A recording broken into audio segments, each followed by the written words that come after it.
Ta parole est une lampe à mes pieds, une lumière sur mon sentier. Psaume 119, verset 105. La méditation.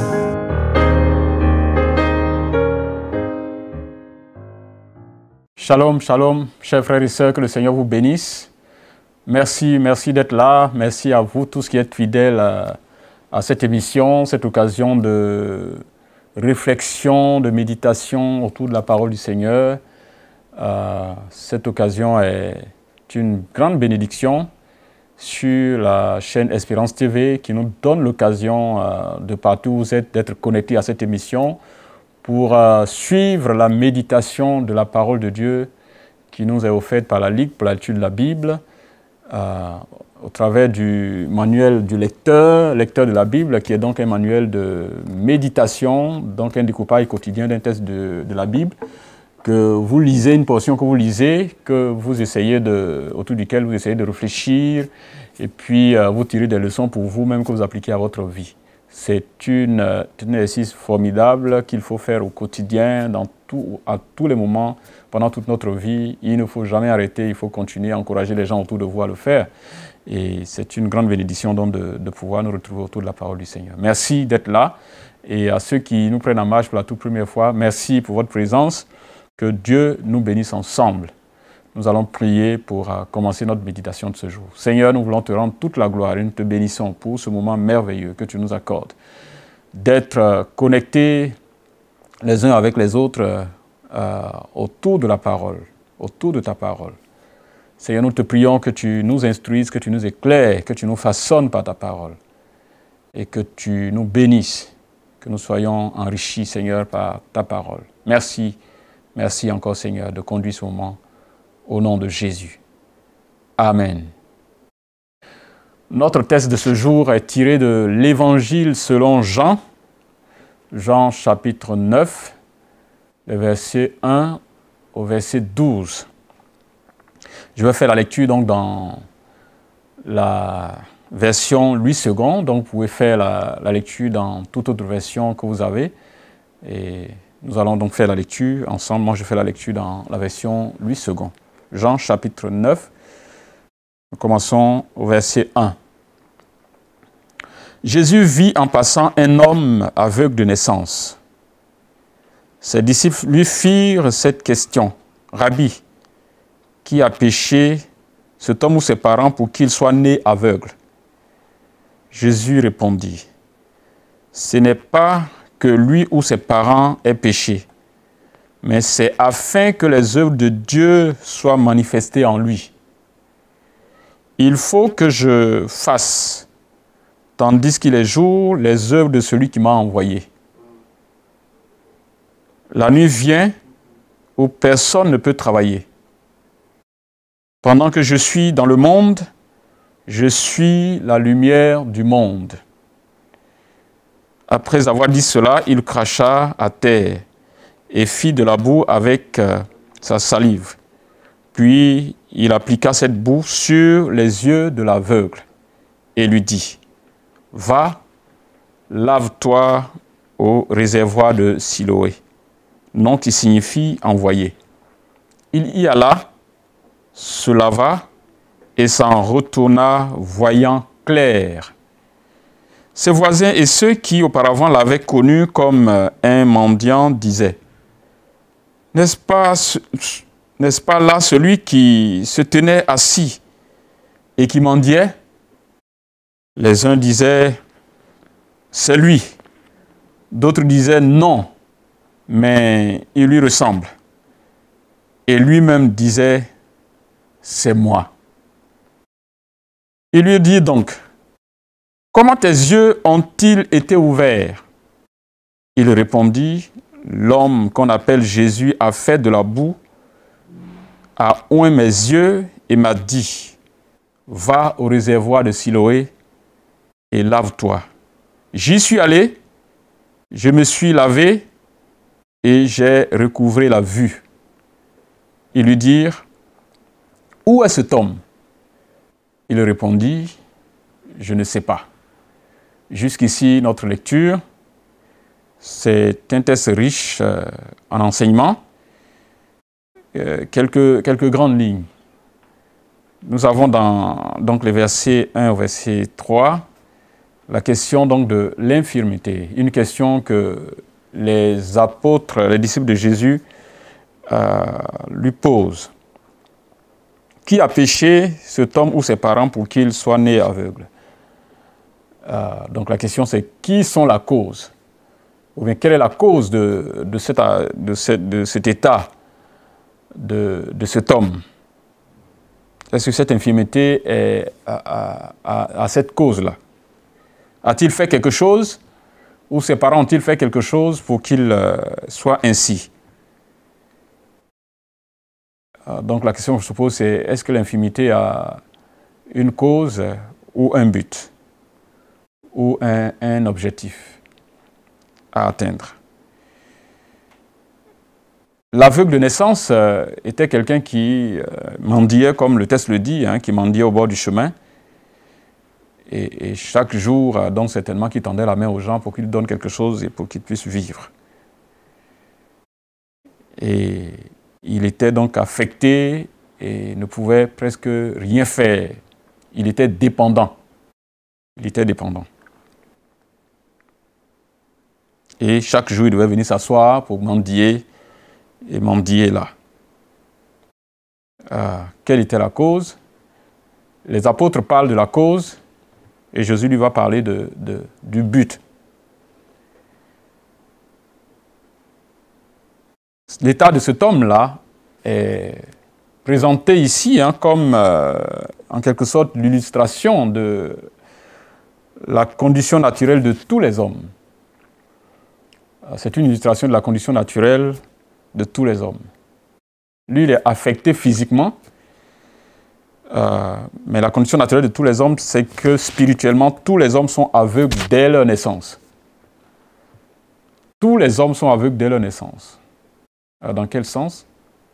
Nous naissons pécheurs, nous ne connaissons pas notre Créateur, ou même quand nos yeux voient ou nos yeux perçoivent ce qu'il est ou ce qu'il a fait autour de nous, nous ne le voyons pas.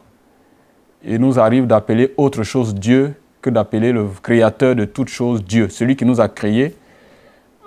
Au lieu de lui donner toute la gloire, nous donnons la gloire qui lui revient à autre chose qui ne nous a pas créés. Donc nous avons des yeux physiques qui voient, mais spirituellement nous sommes tous aveugles. L'autre chose, c'est que le mal dont nous souffrons, cette infirmité que nous avons, nous sommes tous incapables de guérir, de guérir de cela. Je veux dire, aucun être humain n'est à mesure de guérir un autre être humain. Les hommes sont incapables de guérir leurs semblables. De cette infirmité spirituelle engendrée par le péché qui fait que nous n'arrivons pas à connaître notre Créateur. Nous sommes loin de lui, nous ne connaissons pas le vrai chemin par lequel nous devons passer pour l'atteindre, pour l'honorer. Troisièmement, en plus d'être que les autres soient incapables de nous guérir de ce dont nous souffrons, nous-mêmes ne sommes pas capables de nous guérir nous-mêmes. Donc nous sommes tous aveugles spirituellement. Aucun autre homme n'est à mesure de guérir un homme, son semblable. Et nous-mêmes qui sommes affectés spirituellement, aveugles spirituellement, ne sommes pas à mesure de nous guérir. Et ça, c'est vraiment quelque chose qui décrit l'état de tous les hommes, notre infirmité. L'autre raison que le texte révèle ici, c'est que pour les apôtres, pour les disciples, si cet homme est aveugle, et c'était d'ailleurs la conception de tous les gens de leur temps, et je pense que ça va être aussi presque les mêmes choses aujourd'hui pour nous, de toujours considérer que celui qui a un problème de ce genre, c'est quelqu'un qui est à la base de ça, ou bien que c'est lui-même aurait fait quelque chose qu'il reçoit, donc il reçoit cette infirmité comme une malédiction par rapport à la vie qu'il a menée, ou par rapport à la vie que ses parents ont menée. Et c'est quelquefois systématique dans notre manière d'analyser les situations que les gens vivent. Si un malheur tombe, c'est que quelqu'un aurait été à la base de ça. Ou bien que les parents ont été à la base de ça, ou bien que celui qui a subi ça a été à la base de ça. Donc ce n'est La Bible dit qu'il n'y a rien de nouveau sous le ciel. La manière de raisonner des hommes est toujours presque identique. Nous nous interrogeons toujours sur les causes d'une épreuve, alors que le texte de Jésus ici nous permet plutôt de voir autre chose. Il veut que ses disciples voient la main de Dieu dans cette affaire. Il les interpelle à voir que Dieu a un objectif à atteindre au travers de ce que cet aveugle est en train de vivre. Il dit, c'est afin que les œuvres de Dieu soient manifestées en lui. Donc, il détourne le regard sur leur conception habituelle de tout ce qui se passe autour d'eux, soit le péché du père, qui a donc une conséquence sur l'enfant, ou peut-être que l'enfant lui-même a péché, que il est en train de porter les conséquences de son péché. Jésus dit non, je ne vous invite pas à avoir ce regard sur ça, je vous demande simplement de regarder qu'au travers de cela, c'est pour que le nom de Dieu soit glorifié. Très souvent, nos regards sont fixés sur les causes de ce que nous vivons. Même nous sommes appelés, très souvent, nous sommes poussés à donner une interprétation de ce que nous avons de la peine nous à comprendre. Parce que nous sommes limités, très figés, très limités sur beaucoup de choses qui se passent autour de nous. Et c'est très facile pour nous de voir parfois tout de suite derrière, c'est le diable qui a fait ça. Non, c'est la sorcellerie de la famille qui a fait ça. Et puis, on perd de vue tout ce que Dieu est en train de faire comme souverain de l'univers. On perd de vue tout cela. Et c'est très facile de donner la gloire au diable dans les situations devant lesquelles nous nous trouvons. Et ce texte nous appelle à beaucoup plus de lucidité et à beaucoup plus de calme, à beaucoup plus de sagesse dans notre lecture des choses qui se font autour de nous, ou bien des événements, des épreuves par lesquelles nous passons ou les épreuves par lesquelles les gens avec lesquels nous vivons passent.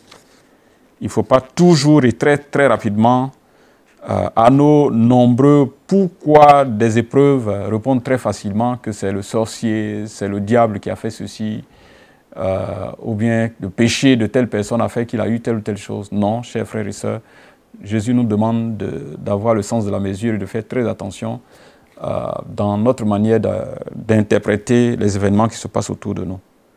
Dieu l'a permis et dans la vie de cet homme pour que sa puissance soit manifestée dans le résultat que cela devait donner. Que les hommes voient sa gloire. Et c'est ça que Jésus est en train de dire ici. Ça nous appelle à beaucoup plus de sagesse et beaucoup plus de calme, d'être très prompt à donner un sens à ce qui est quelqu'un en train de vivre comme épreuve. Si c'était ça qui avait été donné comme truc, parfois on le fait sous le prétexte que c'est une révélation que nous avons eue par rapport à la situation que quelqu'un est en train de vivre, alors que c'est tout à fait à côté de la plaque. Le Seigneur dit ici que c'est Dieu lui-même qui a voulu ça comme ça pour que sa gloire soit manifestée aux yeux des hommes. Et ça, c'est quelque chose de très important. Donc, nos événements, certainement que tu es en train de vivre une situation difficile et que depuis toujours tu as regardé ailleurs. Tu as trouvé le diable à la manœuvre, tu as trouvé les parents sorciers à la manœuvre, tu es en train d'accuser des gens ou bien tu es en train de te culpabiliser toi-même. Le texte est en train de dire, attention, il faut prendre beaucoup plus de calme pour évaluer les choses que nous sommes en train de vivre. À la limite, le texte est en train de nous poser la question de savoir, ou bien en train de nous pousser à nous poser la question à Dieu, Seigneur, qu'est-ce que tu es en train de m'enseigner? Qu'est-ce que tu veux atteindre? Qu'est-ce que tu veux que je comprenne dans cette épreuve? Qu'est-ce que tu veux que je comprenne? Donc, Jésus est en train de dire, poser certainement cette première question, cette question à Dieu. Et si c'est d'autres raisons, Dieu est le mieux placé pour nous révéler, pour nous montrer de quoi il s'agit. Qu'on ne donne pas très facilement la gloire au diable en le voyant dans chaque chose, alors que c'est le Seigneur qui est en réalité à la base et qui est à la manœuvre et qui est en train de glorifier, faire éclater sa gloire dans cette situation. Et évidemment, la gloire du Seigneur va être manifestée dans dans cette affaire, dans ce qui était attribué au péché de l'homme et de ses parents, la gloire de Dieu est en train de se manifester par cette guérison miraculeuse que le Seigneur va opérer dans la vie de cet homme. Donc, Jésus se montre ici comme étant la lumière du monde au travers de ce qu'il est en train de faire dans cette guérison. C'est lui qui apporte la lumière à notre aveuglement spirituel. Et dans cette délivrance physique, dans la guérison de cet aveugle, de cet aveuglement, de cette cécité, le Seigneur se manifeste aux hommes comme étant la lumière du monde qui vient enlever les écailles de nos yeux, qui enlever les écailles de nos péchés pour nous permettre de voir notre Créateur, de nous permettre d'apprécier ce qu'il fait, d'apprécier ce qu'il est et de pouvoir l'adorer, lui le seul vrai Dieu. Lui le seul vrai Dieu. Et les gens sont marqués par ce qui s'est passé. Et c'est ça justement l'œuvre du Seigneur. Quand il ouvre les yeux, qu'il manifeste sa puissance, la gloire de Dieu est manifestée. C'était l'objectif, comme il le disait. C'est pour que la gloire de Dieu soit manifestée. Et c'est ce que nous sommes en train de voir ici. L'homme qui a été guéri voit la gloire de Dieu, voit la puissance de Dieu se manifester dans sa vie, mais aussi ceux de ses voisins qui l'ont vu et depuis des années assis là en train de mendier vont voir aussi la gloire de Dieu au travers de la guérison de leur voisin qui a été toujours malade, qui a été toujours aveugle et assis là. C'est Jésus qui m'a guéri et c'est ce qu'il dit. Les gens ne veulent pas croire, ils veulent bousculer l'aveugle guéri. Il dit c'est Jésus qui m'a guéri. Maintenant, où il est, qui il est, je ne sais pas. Mais je sais que celui qui m'a guéri s'appelle Jésus. Et je pense que ça, c'est vraiment quelque chose d'extraordinaire. Ce que le Seigneur fait, les œuvres qu'il manifeste dans notre vie. Quand il enlève notre aveuglement, c'est pour que nous voyions la gloire de Dieu. Quand il enlève notre infirmité, c'est pour que d'autres hommes autour de nous puissent savoir qui l'a fait, qui est à la manœuvre. Que la gloire revienne au Seigneur. Donc, ce que nous retenons de ce texte, c'est que dans chaque événement, dans chaque épreuve, nous devons d'abord lever la tête et chercher la gloire de Dieu. Qu'est-ce que Dieu veut atteindre? Qu'est-ce que Dieu veut m'apprendre? Comment cet événement peut faire éclater la gloire de Dieu? Comment cette épreuve peut faire éclater la gloire de Dieu? Si nous regardons nos épreuves dans cette perspective, beaucoup de choses extraordinaires peuvent être faites et Dieu va manifester sa gloire effectivement et les hommes viendront au Seigneur, les hommes glorifieront le Seigneur, que de tourner nos regards sur les manifestations du diable ou sur parfois le péché qui n'est même pas la cause de ce qu'on est en train de vivre. C'est notre tête, notre condition humaine, notre mentalité humaine qui très facilement nous pousse à nous culpabiliser et à chercher les causes de nos problèmes dans la vie d'autres personnes au lieu de regarder au Seigneur. Cet homme qui est né aveugle est désormais délivré de sa situation et cela montre aussi que le Seigneur est aussi capable de t'ouvrir les yeux.